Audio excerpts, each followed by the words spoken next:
ইয়র্কে এখন একেবারে নতুন রূপে দেখা যাচ্ছে চিত্রনায়ক জাহিদ খানকে। অভিনয়ের পাশাপাশি এবার তিনি উপস্থাপক হিসেবে নিজেকে গড়ে তুলতে যাচ্ছেন। একটি ডিজিটাল প্ল্যাটফর্মে টক শো উপস্থাপনা করবেন তিনি, যেখানে শোবিজ ও চলচ্চিত্রের তারকারা আসবেন। এমন মজার বিনোদনমূলক শোতে প্রথমবারের মতো উপস্থাপক হিসেবে দেখা যাবে জাহিদ খানকে অন্য রূপে।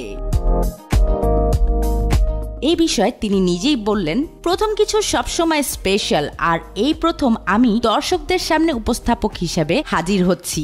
একটু এক্সাইটেড, একটু নার্ভাসও, তবে সবচেয়ে বড় কথা দর্শক কিভাবে আমাকে গ্রহণ করবে সেটা দেখার অপেক্ষা করছি।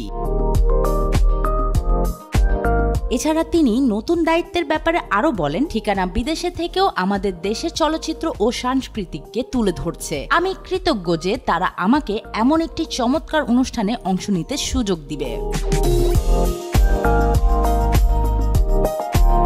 জাহিদ খান বর্তমানে নিউ ইয়র্কে আছেন, যেখানে তিনি অভিনেতা হিসেবে পরিচিতি পেয়েছেন, কিন্তু এবার তিনি পুরোপুরি অন্য রূপে টক শো উপস্থাপক হিসেবে হাজির হচ্ছেন। তাহলে তার নতুন পরিচয় খোলস বদলানোর এই মজাদার যাত্রা দেখতে ভুলবেন না।